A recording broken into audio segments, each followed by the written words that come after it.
Welcome back to another edition of 2M Football. I'm Mike. And I'm Matt. And this time we're taking a look at the AFC South third-ranked team, the Indianapolis Colts. The Colts didn't have a great season last year, but it also wasn't horrible. No, it wasn't disastrous. They finished 8-8. Like Matt said, third in the AFC South, and just one game away from first place as the division-leading Texans were just 9-7. Don't have too much to say else about the team. They're one game away from potentially a playoff berth, depending on tiebreakers and that sort of thing. But they're also one game away from a losing season, so they obviously have areas to focus on this offseason. So, a quick season recap. They averaged about 25.7 points a game, 8th in the league overall. 364.4 yards a game, which is averaging 10th in the league. 262.6 in passing yards, 6th overall, which isn't bad. It's a good sign for Luck. He's starting to come back up. Mm-hmm. And then, which is a bizarre number, is they averaged 101.8 rushing yards a game, which is ranked 23rd. Needless to say, despite these numbers, on average, put them in the middle of the pack of the league, there is much improvement to be had. They were better than previous teams at converting on third down, converting on 43%. The scary part is they converted 44% of their fourth down conversions. They were 1% marginally better. You would probably want your third down conversion to be a little bit higher. I would think so. I wouldn't gamble on being able to convert on fourth down, although it's not a bad trick to have in your back pocket. And it's a small sample size that skews the numbers as far as fourth down. Yeah, 8 for 18. I mean, big numbers here to work with. Their first downs came on average 26% on the run, 63% on the pass, pretty average, and then 11% on penalties. The best thing going for the Colts is out of the AFC South, they were the least penalized team. That's important. Penalties can really skew a game. Penalties can kill an entire team's season. Their highest penalized player was Davis with 8 for 69 yards, which, if that's your highest penalty count, that's not doing too shabby. Not bad at all. But that's per player. We're going to get, when we talk about the offense, that they need a little bit of help, and it's going to make me mad. They do need some help. Want to jump right into the offensive evaluation? Yeah, we can get started with that. All right, so we'll start by taking a look at Andrew Luck. He had an injury-plagued 2015, only played in 7 games. But last year he bounced back with a pretty solid outing, I'd say. He threw 31 touchdown passes compared to just 13 picks. It's a pretty good ratio. And as he's been known to do his whole career, he added 340 rushing yards that came up to 2 touchdowns also. One thing that's concerning, and this isn't all on him, is that he had a career high in sacks and yards lost from those sacks with 41. For 268 loss of yards on sacks. It's a lot of yards, and not to mention the physical toll that takes. Luck is a tough guy, but he's been banged around a lot in his season career. will not be your career won't be very long as a quarterback suffering from this. And he already has struggled with it a bit. Like, he didn't miss a game until 2015, but he's still playing through injuries and it doesn't show up in the sack numbers, he takes a lot more hits than just the sacks. Yeah, need it be said, first and foremost, up front, that offensive line needs work.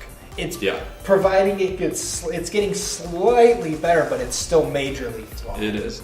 And they addressed that need a little bit with the first-round pick of Ryan Kelly this past year. And he came in and started contributing right away. He's one guy on that line who did not allow a sack last year. So they're building towards something good. And that's going to be important. I just hope that they finish it before Luck has to be forced to be retired. Because 41 sacks in a season, that leaves less to be desired. It's a lot. And then you multiply that by how many seasons that he's averaging sack 30 times a season, probably close to that. Yep. I mean, that adds up. In 3 years, you're at 120 times you've been thrown to the ground. That doesn't include how many times you've been hit hard. Exactly. And you've seen this. It's hard to tell on TV how big these guys are. They're big. These linemen, defensive linemen on the other teams. And they're not going to just push you to the ground. that's one of the most exciting opportunities for defenders to get a chance to hit the quarterback, and they're going to take it and do as much with it as they possibly can. I did in high school, and it was exciting. I can't imagine being paid to do that. Exactly. Not Bounty Gate paid. No. Was that a shot at the Saints? Let's be clear. Paid just within your contract. Yeah, you're paid to, and nothing to more. tackle and sack the quarterback. That's and right. when you have that opportunity, you're taking it, especially if you're franchise tag. Mm-hmm. So along the lines of their weak offensive line is Frank Gore. He was signed a couple years ago by the Colts, which was a great move because Gore he's getting up there. He's 33, entering his 13th year in the league, but he just keeps on going. He doesn't seem like he's 33. No, he doesn't. He's coming off his 9,000-yard season in his 12 years. Rushed for 1,025 yards this year. His average was a little low, under 4, I believe. Yep, 3.9. Which isn't really what you want. And he only had 4 touchdowns, which is strange. Yeah, he was definitely a middle of the field, like between the 50s type of runner. Right. He was their first and second down runner for the most part. And he's a huge part of this offense already in just year 2 with the team. He also caught 38 balls last year for another 4 touchdowns and 275 yards. So he's important. Definite weapon of this offense. Yeah. I mean, weapon-wise, receiver-wise, running-wise, they have a good core setup. I mean, you have T.Y. Hilton. You have Frank Gore, who's clearly proven he can work outside the numbers. Jack Doyle and Dwayne Allen are definite good tight ends, both blocking and receiving. And that's important when you have a quarterback who's under fire as much as Luck is. He needs to have an outlet to dump the ball off to. Just get it out of your hands so that you don't take the loss for the sack. You're going to take the hit, but it's these loss of yards, unfortunately. Dante Moncrief has stepped up. Moncrief is great. He missed 7 games last year with a fractured shoulder blade, which sounds incredibly painful. That doesn't sound like fun. But despite playing in just 9 games, he had 7 touchdowns. It's almost every game he plays, he has a touchdown. He's not a big play guy. That's Hilton. But he seems to be a favorite target of Luck once they get into the red zone. Yeah. That's where, obviously, those touchdowns come from. And Moncrief will be entering the last year of his rookie deal this season. So you bet he's going to be motivated for another good one. And that's a huge help of knowing that Hilton's going to be taking a lot of the defensive coverage. Exactly. But now with Moncrief rising up, and I hope Philip Dorsett steps up and becomes better because he was good, but he needs to just put a little bit more into it. Right. I think this year, in year 2, we were expecting more from him, especially with Moncrief out. Dorsett got to play the number 2 receiver role. Right, when normally he would file into usually your slot receiver. But he only had 33 catches, 500 yards, a pair of touchdowns. He's fast. I'd say he's more like Hilton as far as his skill set because he's got that big playability. He's got the speed. I would compare him a lot to Will Fuller, actually. We were talking about how fast he is a few sessions ago, but he has some issues with drops. Dorsett's sort of the same way. He had some. I remember one play in particular. Yeah, as a deep route, he's wide open. Luck lays it in there perfectly, just off his hands inexplicably, and he's had some issues like that. And that's something that offensive coordinator Rob Chudzinski and Chuck Pagano got to go over too. Is work with these guys, and it's development. I mean, like you said, it's his second year. Yeah. So he's a work in progress, but he's got such great potential. And the more offensive help you can give, that allows you to get the ball downfield, but then that frees up your tight ends to help block, which is something I think this offensive line needs help with. Yeah. Not only because it allows them to do one of 2 things. They can either make the block, which my favorite tight end plays to use are where they fake block. They stop the defender at the line, then they spin off and go to the flat to sell the block and then get open. And that's something that Luck really needs. Because he can't be taking these hits. No. His career, he'll only last another year or 2 in the season if this keeps up the way he's been getting hit. He's lucky he's only had 1 incomplete season. Right. But I can imagine the ice bath is his favorite place after a game. And the personal trainers, he probably buys them Christmas presents as much as Well, right, the way running backs buy their offensive lines, cars and stuff. Like Elliott did that for the Cowboys offensive line. Yeah. Luck probably treats his trainers too. It's sad because I liked him. I called it, and I think Mike remembers this, when he first came in the league with RG3. I said Luck would be, even though RG3 was taking all the hype, right. I said Luck would be a better quarterback, and I still think he is. I agree. I just think he needs help in that front because he has the offensive capabilities, but if you can't get the ball in your hand because you have pass rush in your face and you're on the ground all the time, you're going to look like an average quarterback, and I don't think he is. It can change a quarterback's mindset, too. If he starts getting panicky back there because he knows he can't trust his offensive line, he's going to get worse, which would be really sad to see. I hope that doesn't happen. And I think that, and I bring this up as another sort of shot, but also to back up our hometown of Chicago, that was Cutler's issue a few times. He was getting hit so often that I think he started to get jumpy. Right. When he took that snap, it was panic because you're so used to somebody plowing through that line. His eyes are down looking at the line because he doesn't trust them instead of up looking at the field where he needs to be. And that's why he got criticized a lot for not throwing the ball down. But when you're, like you said, focused on your line because you don't know what's about to happen, you can't throw the ball downfield because you're too afraid to look up. Right. But that's where the running backs too have to come in, because if you can't really throw because your line sucks, I'll say it openly. I don't care what people say. If the line sucks, you need to have a good running core. And I think with Gore, even though he's getting an age, and Indianapolis needs to start kind of looking at this a little differently, realizing he's not going to be their star running back for maybe a few more years, but then he's going to have to evolve. Robert Turbin, I think, is a good groom that they're pulling up behind. But it's something they need to kind of watch. And that's the thing about Gore, all his experience in the league. He is a good pass protector. He's someone they can rely on to put in the shotgun next to Luck. And especially on blitz pickup. Exactly. Yeah. Blitz pickup. But looking at the statistics here, Andrew Luck is their second leading rusher. And I don't think that's the way that should line up. Your quarterback should not be rushing for 341 yards a game. Granted, in this case, because of the offensive line woes, a lot of it's on scramble. Yeah.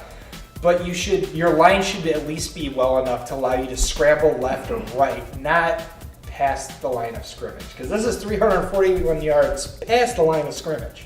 And for 2 touchdowns, half of Gore's total for rushing. That's not what you should be doing. Right. And he has the longest rushing yardage of anybody at 33 yards. Oh, okay. Longest run for the season. Yeah. Frank Gore's was only 22. Your quarterback should not be literally running for his life. Yeah. For 33 yards. Agreed. But Turbin stepped up. I mean, he has 7 touchdowns. 47 carries for 164 yards, so he was getting more time towards the end there. And he definitely seemed to be a red zone goal line rusher. Right, the 7 touchdowns are nice. So I think they really need to get him more involved. Running a 2-back set more consistently. That's what most teams are doing, as we've discussed on the other shows. Not even so much in terms of offensive capability, but just to help give Luck some more comfort. This is an instance where I would run a single receiver, 2 tight end, 2-back. The reason being is because, as my free agency pick, Jack Doyle is he's becoming more of a receiving tight end. He was huge. A lot of help for Luck. Right. So not only can you help him block, but your backup, Dwayne Allen, is an offensive weapon. But these tight ends can help block in passing situations. And that allows T.Y. Hilton or Dante Moncrief, whoever they choose to be their single receiver, down the field. But it also allows them outs. It's a very complex offense to try to run. And you're only running 1 wide receiver, but you need to start having Luck to feel more comfortable. Because I agree with you. I think he's starting to get jumpy in the pocket, and it's not where you want your quarterback to go. Right. Because they're not going to put up the yards they need to win the game. And check down passes only get you so far. I mean, Alex Smith is a great example of using short passes and winning games. Yeah. But not everybody can do it. And in this their schedule, who they play, it's not going to work. And we'll get into this in a minute, but you need to have a good defense to play that kind of conservative offense. I think that's the perfect way to go into this now. I don't even know where to start. This defense, it needs a lot of work. Just from a stats perspective, they were the third worst defense in the league last year in terms of total yards allowed. And they averaged 383 per game, which is, it's a lot.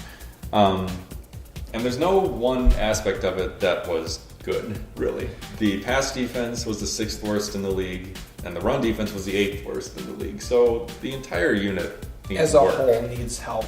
Mm-hmm. In week 6 versus Houston, the game I really studied, they had 14 missed tackles. I mean, these are crucial misses. Like, they either gained a first yard or a third down conversion, or they were 1st and 10 and wound up 2nd and 3. Like, these are major misses. Right. Each missed tackle gives up another at least 5 to 10 yards.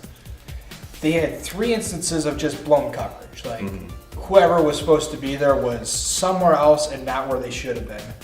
They only forced 3 3-and-outs. And they were penalized twice. Now, in terms of penalties, they were the overall in total thrown flags. They were the least, or where did my stats go? They were 26th in the league, last in their division with 114 total flags. The problem is where their 2 penalized stats come in, and their defense is just atrocious, and that's what I'm going to focus on here. They were penalized for defensive pass interference 16 times, but are you ready for this, Mike? 196 penalized yards. On pass interferences. That is almost 3/4 of their average passing yards a game that they were penalized for. And those are spot fouls, so God knows if these were So 30 they're yards big average plays. or what. Right. And the other thing that hurts defense, specifically with penalties, is that everything's an automatic first down. Defensive pass interference, first down, spot of the foul. Even defensive holding is only 5 yards, but it's an automatic first down. So it's another at least 3 plays the defense will And be they on were the called field. on defensive holding 6 times for a total of 30 yards, but that's 6 automatic. 2 were dismissed, so they were called 4 times. So that's 4 automatic first downs. And depending on the field position, those could be a huge gain for the offense that they're facing. Huge. That could put them at 1st and goal even, or put them at 1st and goal from the 5. Right. Depending on where this is held. And it's just positions you can't. I'll bring up the example of the Super Bowl again, which I hate to do to Matt because he's a big Falcon fan.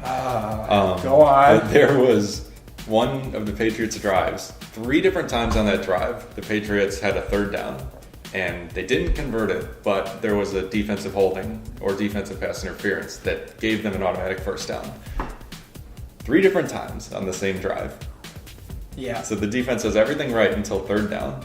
Even on 3rd down, they do something right to force an incomplete pass or whatever, but they commit a foul, which continues the drive. Yeah. And that's just demoralizing. Not to mention the physical toll of staying on the field that much longer, and the emotional toll on the fans like Matt. Yeah. Penalties are bad. That's the suffice it to say. Are we done recapping the Super Bowl? We're done recapping the Super Bowl. Because it's about to become a one M show. It's about to become M football, and we're only 3/4 of the way through the first division. There's take long. There's 7 more. Looking at their defense, their linebacking core averages of 30 years. Yeah. They have I have 3 players marked that are over 30. 2 of them are 35. Their second leading tackler, DeQuell Jackson, was released. When your leading tackler only has 79 combined tackles, there's a tackling issue. Yeah. Since you mentioned the age of these people, they have a lot of linebackers hitting free agency this year. Their entire outside linebacking core essentially is being depleted through free agency this year. They've got Robert Mathis. He's been a great player for a long time, but he's 35 now. Declining in production. I mean, it's just age. It's just age catches up with you. You can't play the sport forever. He's always relied on his speed to get around the outside of the offensive tackle, and when that goes away, that's your biggest asset. You're not going to produce as well. No. So they got him. You got Trent Cole. You got Eric Walden, Hakeem Ayers, Chris Carter, all outside linebackers entering free agency. One note on Eric Walden. He's slightly younger than the others. He's 31. He's been in Indianapolis for 4 years. He's been a decent contributor and actually had 11 sacks last year, which surprised me because that's not a name you hear a lot. No. But he, I would definitely say, should be re-signed because, as I mentioned, there are 4 other outside linebackers entering free agency for them. And, one, if you re-sign them, it's not going to be an extended contract. No. It'll be 1, maybe 2 years. Maybe 2 years. Mm-hmm. But the draft for Indianapolis has to focus, and I know the offensive line woes are there, but Luck is putting up good numbers right now. Mm-hmm. Off-season work is crucial, but they need to start drafting on defense. You don't want to end up with another Drew Brees situation where you've got an offense that's firing on all cylinders, but a defense that can't keep them in the game, which is where this team is heading right now. Yeah, 8-8, while average, is not in a position, especially in a division that I think they could easily take second place, possibly even battle. They have the offense to take on Houston. Yeah. But their defense will give up these plays and force them back into third place in this division. And it's not where they deserve to be. For a long time, the Colts were sort of by default, would just win this division always. But all the other teams, and we saw it this year, are on the rise. Not so much the Jaguars. They are, but not to the level of actually contending for a division title. Yeah, why don't you guys check back on our Jacksonville assessment and get into that debate? Blake Bortles is terrible. Anyway. Really? But you've got the Texans and you've got the Titans, and they're all, those are both 9-7. Colts are 8-8. It's going to be close like that next year too, I think. I want to see this division battle like the AFC West. The Broncos, the Chiefs, Right. like that division literally was week by week. There were lead changes going on because it just came down to the 3 wire. teams from that division made the playoffs, right? The Raiders, Chiefs, and Broncos did not. No. What's the other team? Don't you know this? Should have researched this off the air. Anyway, Mike's not looking is, it up at is, this time. It's a competitive division, and We're not AFC buying South should be. time. Oh, the Chargers now. Only 2 teams need it. Yes. Okay, but between those 3, Chiefs, Raiders, Broncos, like you said, every week it seemed there was a different leader, and this is in the final quarter of the season. Like, you didn't know what was going to happen. The Chargers would have been there, but as we'll talk about that in our Chargers segment, was their fourth quarter struggles. Yeah, they lost 5 in a row to end the season. It was ugly. And you know what? I don't want to play this card, but they lost to Cleveland. Only team to do that this year. So, but we'll get there when we get there. But yeah, essentially those teams are nastily competitive. And I think this division is headed there. Yeah. With that being said, in terms of free agency, there isn't a lot that stood out to us of needs to have. It was more like, well, if you can't get much better, keep them. Linebacking core, I think, needs to start getting replaced. Yeah, because that's an old group. Yeah, I mean, they're good, but they're just not at the same level at this point than what you once were. But we both agree that the standout free agency player would be Jack Doyle. The tight end, number 84. I was with 84. Griffin was number 84 too. I like what this guy's got. Him and Dwayne Allen are a dynamic group. They really have great potential. Over the course of the 4 games I saw, he led with mostly just key blocks, like blitz pickups, and caught edge rushers long enough for Luck to get the ball out. So he's a great help to that offensive line, which they need. No penalties in those 4 games against him. Over the 4 games I watched, he had 3 touchdowns and only 1 drop. That's pretty good. So for a catching, receiving tight end, he was good. He was overthrown a lot. In week 17, he had 4 attempts for only 1 completion, but that 1 completion resulted in a touchdown. So I guess you really can't get too mad because it put 6 points on the board. It's a good week. But it was in the middle of the season because week 11, he only had two balls thrown his way. For one of them was completed, one was overthrown. They need to get him the ball more. Yeah, last season was really the first one he started any games. Prior to last season, he only had 7 career starts in his first 3 years. But yeah, a few of those years, Kobe Fleener was there. Obviously, he's gone. Him and Jack Doyle were him and Dwayne Allen were a combo for a while. Now Doyle's filled that role nicely. Like you said, 5 touchdowns last year. That's good. Good production. And like we mentioned earlier, Luck is going to have to use his tight ends a lot. I think that even like as much as I want to see him get the ball more, and I know this is kind of hypocritical because I just said they need to get him the ball more. He needs to be out because he's a great blocker, but I think what they should put him in a formation where he's sort of lined up next to Luck to help with pass protection. That way, if you wanted to run a 2-receiver set and only keep one tight end in, keep him back to help block until this offensive line shows improvement. Because you could use, Frank Gore or even Robert Turbin in the backfield to help block. But Doyle's proven himself a good blocking tight end, and that may be helped if somebody gets through that offensive line, which they will. Right. I'm going to say it now. They will. They will. I don't know. It's a very tricky situation in Indianapolis. It is. You got to protect your franchise quarterback. Otherwise, he ain't going to be your franchise quarterback much longer. Yep. I could easily see offensive formations where you've got, like you said, Luck in the shotgun, Gore to his left, Doyle to his right. Maybe one or both of them stays into block, and then you still have potentially 3 receivers, 2 receivers, plus Allen. Because I like Hilton and Moncrief on the field at the same time because of the different skill sets they bring. And it also spreads the defense out. As a defensive coordinator, I would not want to see that formation. Right. Especially, but you could run out of that formation too and have Doyle lead block, which he's good in run blocking. It'd be great on a sweep play too because you could run a reverse sweep. You could pull Moncrief across and fake the handoff to him and either give it to Doyle or Gore. Right. On a reverse there. There are a lot of options. A lot of things the defense would have to prepare for. That would be a nightmare in my book. Even the Texans would struggle against that. But defense needs to be looked at. Also, fun little last-minute fact here.